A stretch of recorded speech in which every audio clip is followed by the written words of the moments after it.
नमस्कार बच्चों, कैसे हैं आप सब। आशा करती हूँ आप सभी अच्छे होंगे, स्वस्थ होंगे, खुश होंगे और अपनी पढ़ाई भी अच्छे से कर रहे होंगे। तो जैसा कि आप सभी जानते हैं, मैं हूँ आपकी हिंदी की अध्यापिका और मैं स्वागत करती हूँ आप सभी का आईसीटी वर्चुअल क्लासरूम में। और आज हम यहाँ पर एकत्रित हुए हैं पढ़ने के लिए क्लास 12 की हिंदी। क्लास 12 की हिंदी में हम पढ़ रहे हैं कवितावली, जो कि उत्तरकांड से लिए गई है। और इसमें साथ में पढ़ रहे हैं लक्ष्मण मूर्छा और राम विलाप का लंका कांड से लिया गया जो एक पाठ है वो। तो इसमें आपने देखा कि हमने अपनी बुक से, यानी कि जो हमारी पाठ्य पुस्तिका है एनसीईआरटी की, जो हमारी बुक है आरोह पाठ्य पुस्तिका भाग 2, वो हमने पढ़ ली है। उसमें हमने दोनों कवितावली और साथ में लक्ष्मण मूर्छा और राम विलाप का जो पूरा पाठ है वो कंप्लीट करके हमने पढ़ लिया है। और आज है हमारी लिखने की बारी। तो बिल्कुल रेडी हो जाइए कॉपी पेन पेंसिल लेकर कि आपने इस पूरे चैप्टर को अपनी नोटबुक में कैसे लिखना है, कैसे आपने कवि परिचय यहाँ पर देना है, कैसे आपने कवितावली का भावार्थ लिखना है, कैसे आपने लक्ष्मण मूर्छा और राम विलाप का आपने सप्रसंग व्याख्या करनी है। वो सब चीजें आप आज यहाँ पर बिल्कुल पढ़ने वाले हैं। तो साथ ही कठिन शब्दों के अर्थ भी आप पढ़ेंगे, क्योंकि जैसे कि मैंने आपको बताया कि ये जो हमारा पाठ है, ये जो हमारा टॉपिक है, इसमें तुलसीदास जी ने जो अवधी और ब्रिज भाषा का प्रयोग किया है इसको लिखने में। तो इसमें आप देखेंगे कि कुछ शब्द कुछ कठिन आपको लग सकते हैं, कुछ टफ लग सकते हैं। आप पहले उनका अर्थ पढ़ेंगे और फिर उसके बाद आपकी उसकी सप्रसंग व्याख्या आप लिखेंगे। तो बिल्कुल आपने इसी तरह से नोट डाउन करना है अपनी नोटबुक में। अगर आपके पास फेयर नोटबुक है, क्योंकि वैसे इतना टाइम आपके पास होता नहीं है कि आप सारा का सारा फेयर नोटबुक में लिखें, अभी आप रफ नोटबुक निकाल लीजिए, जो कठिन शब्द हैं उनको नोट डाउन कर लीजिए, या जो सप्रसंग व्याख्या है आप उसको लिख लीजिए, फिर आप उसको अपनी फेयर नोटबुक में कर सकते हैं। तो शुरू करते हैं हम अपने आज के सेशन को। सभी बच्चे ध्यान पूर्वक पढ़ेंगे और समझने का प्रयास भी करेंगे। तो देखिए, यहाँ पर सबसे पहले जब हमने अपना चैप्टर पढ़ा था, तो चैप्टर में हमने कवि परिचय भी साथ में पढ़ा था, कवि का परिचय भी हमने साथ में पढ़ा था। तो बिल्कुल इसी तरह से आप अपनी नोटबुक में लिखेंगे कवि परिचय। गोस्वामी तुलसीदास जी का जन्म बांदा जिले के राजापुर गांव में 1532 में हुआ था। कुछ लोग इनका जन्म स्थान सोरो मानते हैं और इनका बचपन कष्टों में बीता, और बचपन में ही इनके माता पिता को इनको अपनी माता पिता का वियोग सहना पड़ा। और साथ ही गुरु नर हरिदास की कृपा से इनको राम भक्ति का मार्ग मिला। इनका विवाह रत्नावली नाम की एक युवती से हुआ और रत्नावली की फटकार से ही वे वैरागी बनकर राम भक्ति में लीन हो गए। इस तरह से इनके निधन के बारे में, इन्होंने काशी में सन 1623 में अपनी अंतिम सांसें ली, यहाँ पर उनका निधन हुआ। और जैसे कि मैंने आपको ये यहाँ पर बताया है, जो भी चीजें हमने दी है रचनाएं, तो गोस्वामी तुलसीदास जी की जो रचनाएं हैं वो, देखिए आपको बहुत सारी चीजें लिखने की जरूरत नहीं है, आप मेन जो जीवन परिचय है और साथ में रचनाएं आप जरूर लिखेंगे। तो गोस्वामी तुलसीदास जी की जो रचनाएं हैं उनमें सबसे मेन है रामचरितमानस, उसके बाद कवितावली, उसके बाद रामलला नहरछू, उसके बाद गीतावली, दोहावली, विनय पत्रिका, रामाज्ञा प्रश्न, कृष्ण गीतावली, पार्वती मंगल, जानकी मंगल, हनुमान बाहुक, वैराग्य संदीपनी, और इसमें से रामचरितमानस जो है वो सबसे बड़ा महाकाव्य माना जाता है। कवितावली में राम कथा, कवित्व और सवैये, जो कवितावली है उसमें पूरी जो राम कथा है वो कवित्वों और सवैयों में रचित है, छंदों में रचित है, और विनय पत्रिका में गेय पद है। ठीक है, ये है इनका यहाँ पर रचनाएं। उसके बाद इनकी जो काव्यगत विशेषताएं हैं, तो काव्यगत विशेषताओं में जैसे कि हमने बताया कि इनका जो भाषा है वो संस्कृत में सर्जन क्षमता होने के बावजूद इन्होंने अपनी लोक भाषा अवधी और ब्रज भाषा को साहित्य की रचना का माध्यम बनाया। तो इन्होंने वैसे तो इनको संस्कृत में साहित्य की रचना ये कर सकते हैं, इनके पास बहुत ही अच्छी सृजन क्षमता है, लेकिन फिर भी इन्होंने अपनी जो भाषा है वो अवधी और ब्रज भाषा रखी। और यहाँ पर जो रामचरितमानस जो इनका जो प्रमुख महाकाव्य है, उसमें प्रकृति और जीवन के विविध भावपूर्ण चित्र लिखे हैं। और दूसरा, भाषा शैली इनकी कैसी है, तो जैसे कि मैंने आपको बताया, भाषा शैली जो है हिंदी क्षेत्र में ये प्रचलित सारे भावात्मक एवं काव्य भाषाई तत्वों का ये प्रतिनिधित्व करते हैं। इनके काव्य में भाव विचार, काव्य रूप, छंद तथा काव्य भाषा की बहुल समृद्धि मिलती है।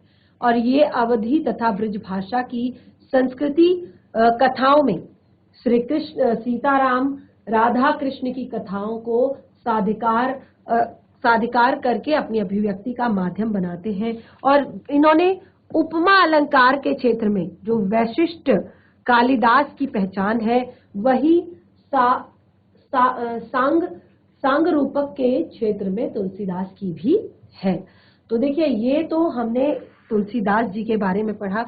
तो आप इनकी कुछ जो ये प्रमुख बातें हैं यहाँ पर, इसको अपनी कॉपी में नोट डाउन करेंगे। उसके बाद आता है हमारा यहाँ पर प्रतिपाद्य विषय। तो प्रतिपाद्य विषय जो है वो बिल्कुल हमारे जिस तरह से हम सप्रसंग व्याख्या करते हैं उसमें बताते हैं कि क्या कुछ यहाँ पर बताया गया है, क्या कुछ इस कविता में कहा गया है। तो यहाँ पे हमने कवितावली को बहुत ही अच्छे से क्लियर कर दिया था।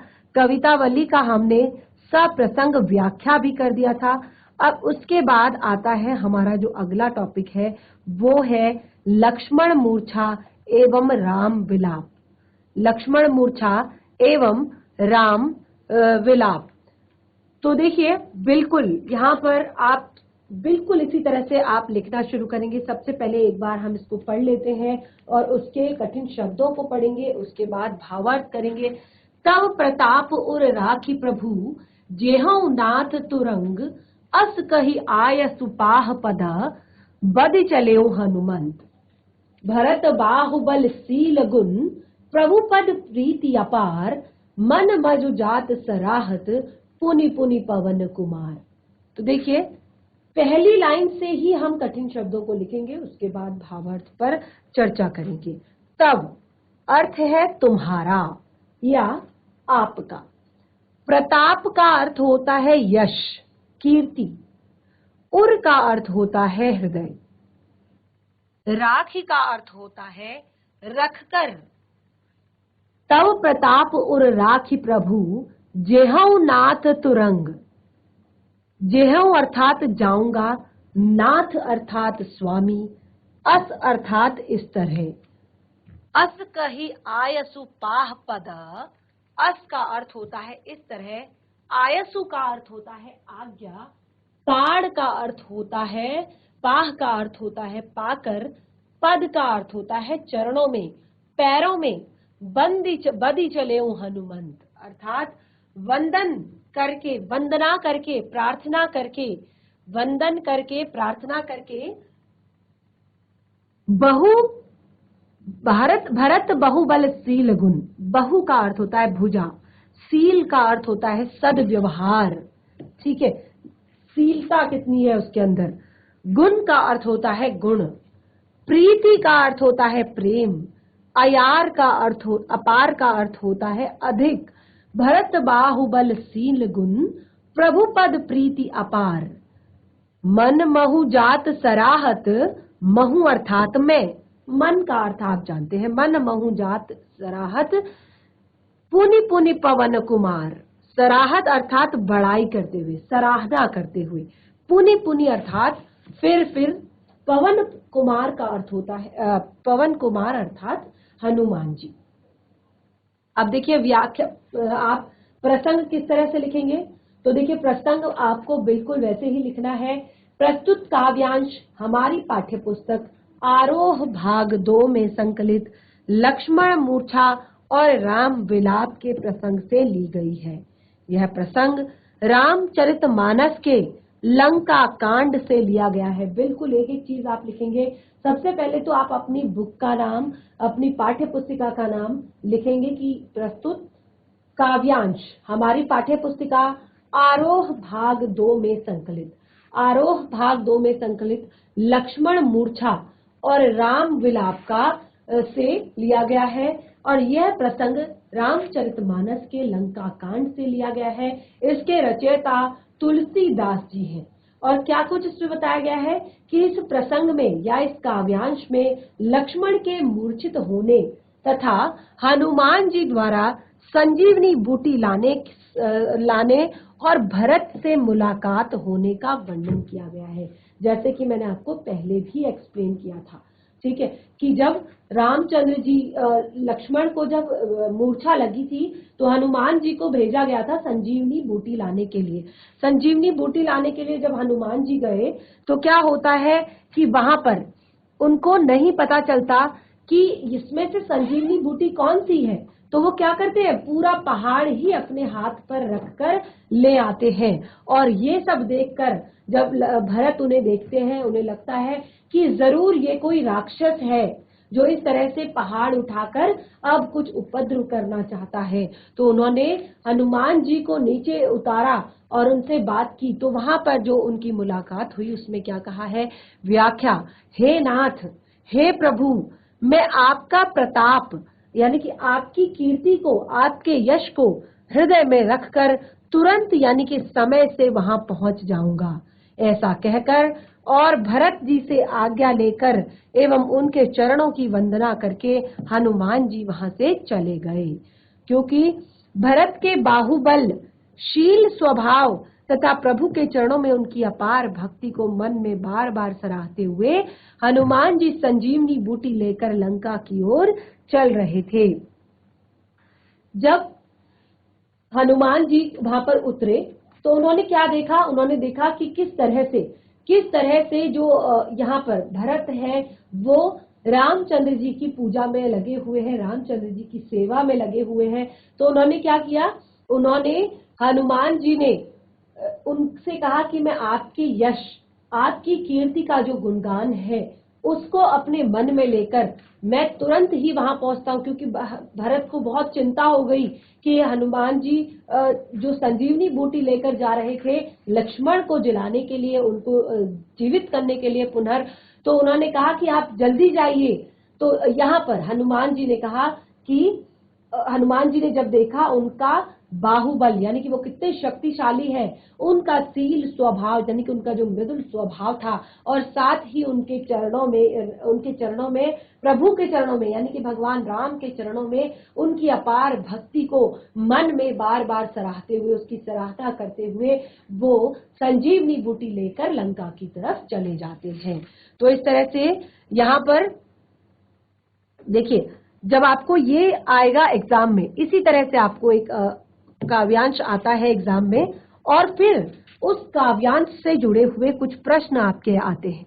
और वो प्रश्न किस तरह के हैं, वो प्रश्न बिल्कुल इसी तरह के हैं कि पहला प्रश्न है, कवि तथा कविता का नाम बताइए। कवि तथा कविता का नाम बताइए। तो कवि का नाम आप लिखेंगे तुलसीदास जी, गोस्वामी तुलसीदास जी, और कविता का नाम लिखेंगे लक्ष्मण मूर्छा और राम विलाप। लक्ष्मण मूर्छा और राम विलाप, और आप उसमें ब्रैकेट में लिख सकते हैं लंका कांड, ठीक है। अब दूसरा प्रश्न आता है कि हनुमान जी ने भरत को क्या आश्वासन दिया। तो हनुमान जी ने भरत को यह आश्वासन दिया कि हे नाथ, हे प्रभु, मैं आपका प्रताप हृदय में रखकर, आपकी कीर्ति को, आपके यश को हृदय में रखकर इस संजीवनी बूटी को लेकर तुरंत वहां पर पहुंच जाऊंगा। आप निश्चिंत रहिए, बिल्कुल शांत रहिए। अगला प्रश्न, हनुमान जी ने भरत से क्या कहा। देखिए, हनुमान जी ने भरत से कहा कि राम की भक्ति, और हनुमान जी भरत की राम भक्ति, भरत का शीतल स्वभाव और भरत का बाहुबल देखकर बहुत ज्यादा प्रभावित हुए, और उनसे कहा कि मैं इस प्रताप को हमेशा याद करूंगा और मैं समय पर पहुंच जाऊंगा। दोनों प्रश्न सेम है। अगला है, हनुमान भरत की किस बात से प्रभावित हुए? बिल्कुल वही है।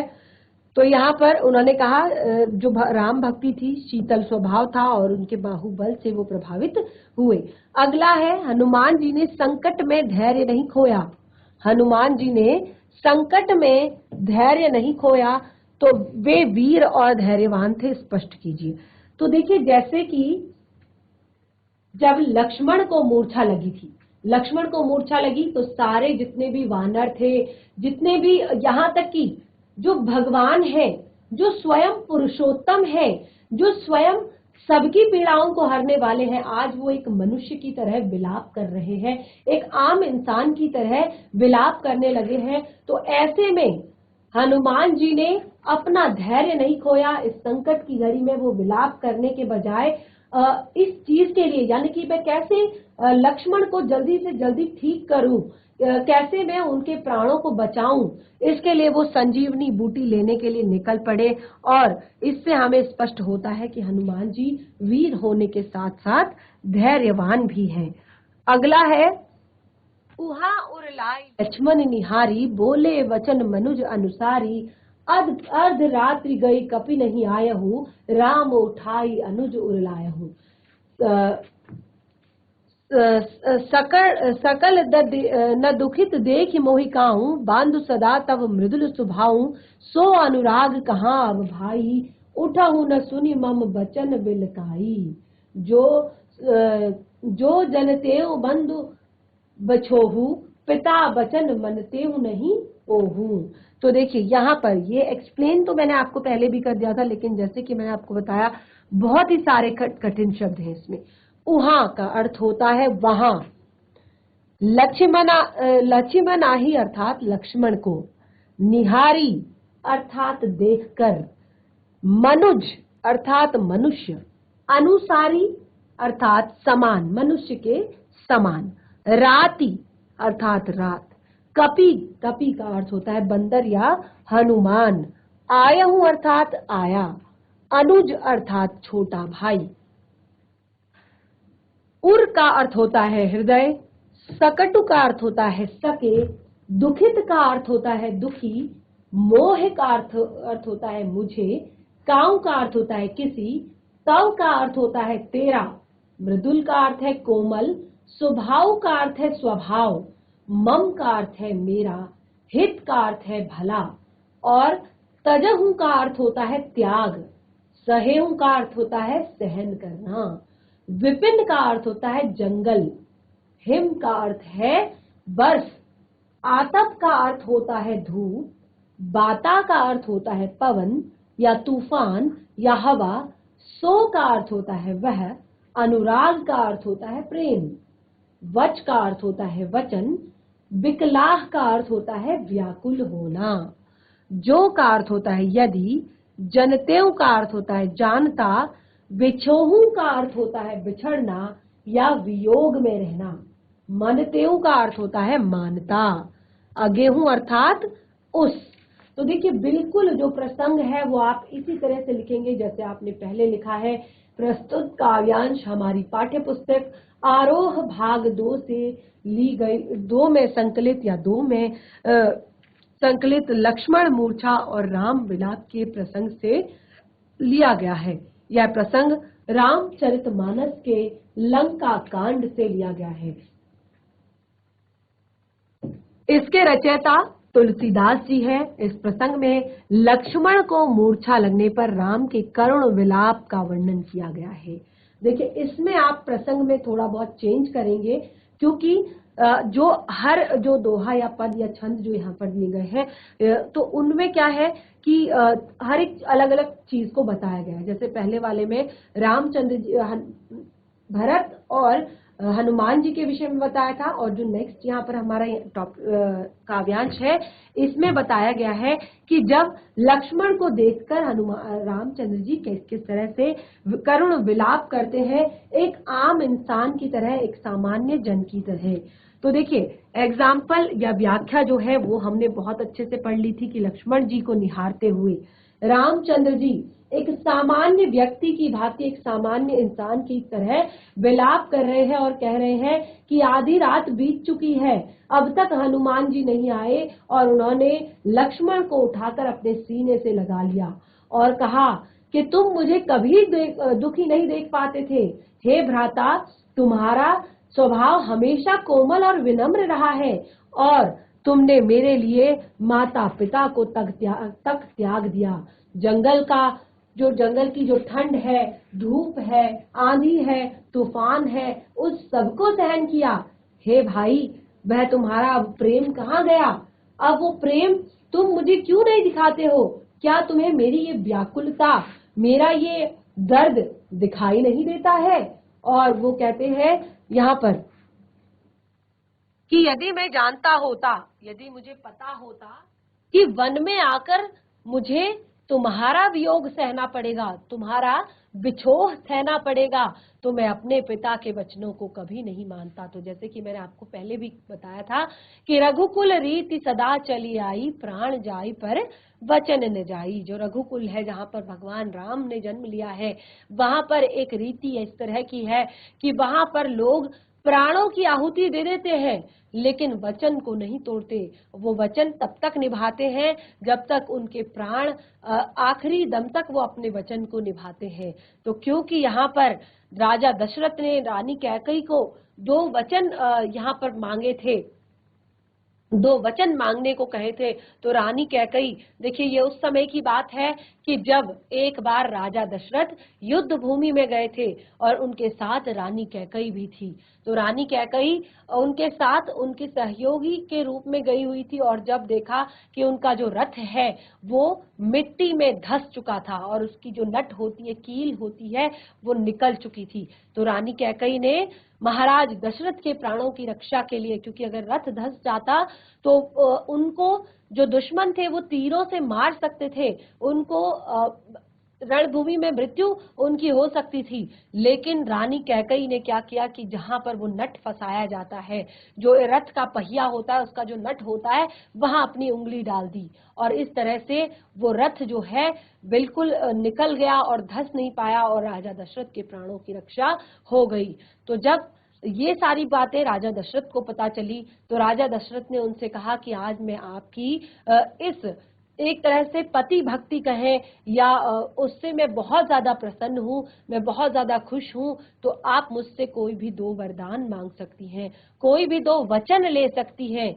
तो उन्होंने, क्योंकि राजा दशरथ अपनी तीनों रानियों, अपनी प्रजा, अपने राजपाट, अपना जो संपूर्ण उनका एक राज्य था उससे बहुत प्रेम करते थे, तो उन्होंने कहा, रानी कैकेयी ने कहा कि अभी तो मुझे ऐसी कोई भी असुविधा नहीं है, कोई भी दिक्कत नहीं है आपके साथ, जब तक आपका प्रेम मेरे साथ है तब तक मुझे किसी चीज की और कोई कमी नहीं है।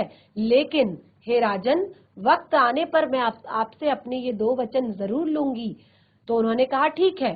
तो आज जब रानी कैकेयी को लगा कि भगवान राम का राज्याभिषेक होने वाला है तो वो बहुत ज्यादा प्रसन्न थी, लेकिन जो उनकी दासी थी मंथरा, उसने उनको भड़काया, बहुत ज्यादा भड़काया, कहा कि अगर सब कुछ राम को मिल जाएगा तो तुम्हारे बेटे भरत को क्या मिलेगा।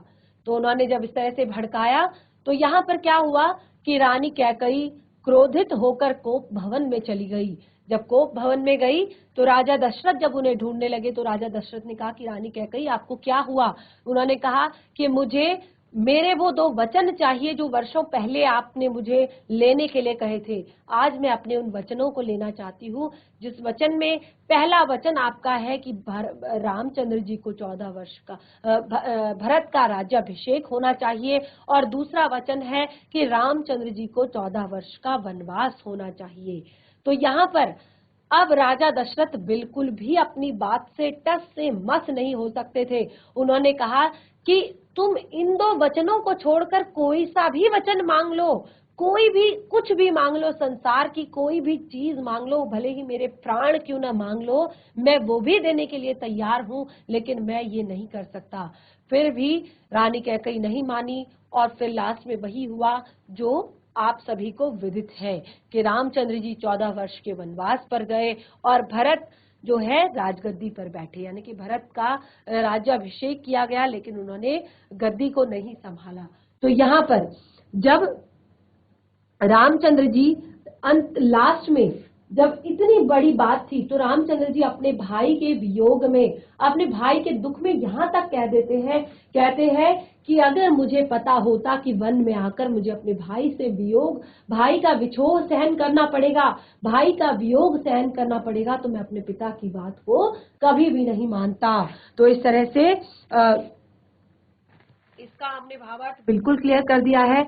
सेम अगर ये वाला काव्यांश आपके लिए आता है तो सेम बिल्कुल इसमें भी इसी तरह के प्रश्न हैं। रात अधिक होते ही राम ने क्या किया? राम ने लक्ष्मण की किन किन विशेषताओं को बताया और लक्ष्मण ने राम के लिए क्या क्या कष्ट सहे? सी अनुराग कहकर राम ने कैसे अनुराग की दुर्लभता की ओर संकेत किया है। तो ये चारों जो प्रश्न हैं, ये चारों प्रश्न जो है फटाफट नोट डाउन कीजिए और इनके उत्तर घर से लिखकर लाएंगे। चलिए फटाफट नोट कीजिए, फटाफट सारे बच्चे इन प्रश्नों के प्रश्नों को नोट करेंगे कि रात अधिक होते देख राम ने क्या किया? राम ने लक्ष्मण की किन किन विशेषताओं को बताया है? लक्ष्मण ने राम के लिए क्या क्या कष्ट सहे? सी अनुराग, अब देखिए, अब आपको ये जो शब्द है इसका बार बार अर्थ बताने की जरूरत नहीं, क्योंकि आपने इसको नोट डाउन कर लिया है, आपने अर्थ समझ लिया है। कहकर राम कैसे अनुराग की दुर्लभता की ओर संकेत कर रहे हैं। ठीक है, तो ये आपने नोट डाउन कर लिया होगा, क्योंकि जब तक आप एक एक काव्यांश के प्रश्नों के उत्तर नहीं पढ़ते तब तक आपके लिए जो काव्यांश है वो थोड़ा सा टफ हो जाएगा। आगे बढ़ते हैं। सुत बीत नारी भवन परिवारा, हो ही जाहि जग 12 12, अस विचार जिय अस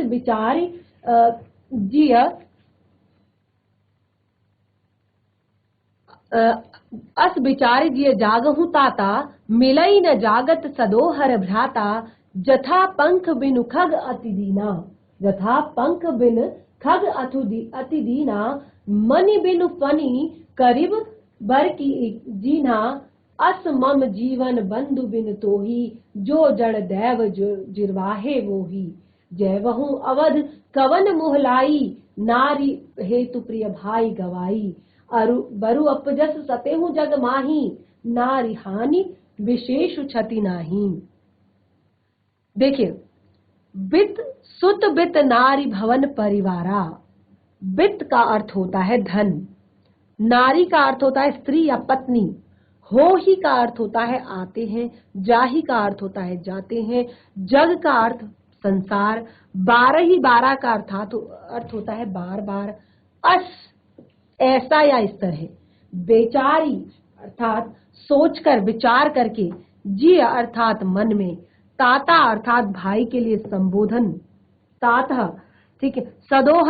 सदोहर का अर्थ होता है एक ही माँ की कोख से जन्मे हुए भाई, भ्राता का अर्थ होता है भाई, जथा का अर्थ होता है जिस प्रकार, बिनु का अर्थ है के बिना, दीना का अर्थ होता है दीनहीन, मणि का अर्थ होता है नागमणि, ठीक है। इसी तरह से फनी का अर्थ होता है फन, करिबर का अर्थ होता है श्रेष्ठ या हाथी, मणि बिनु फनी करिबर ही ना, कर ही ना, कर का अर्थ होता है सूंड, जिस प्रकार मणि के बिना जो सर्प है वो हीन है, सूंड के बिना हाथी हीन है।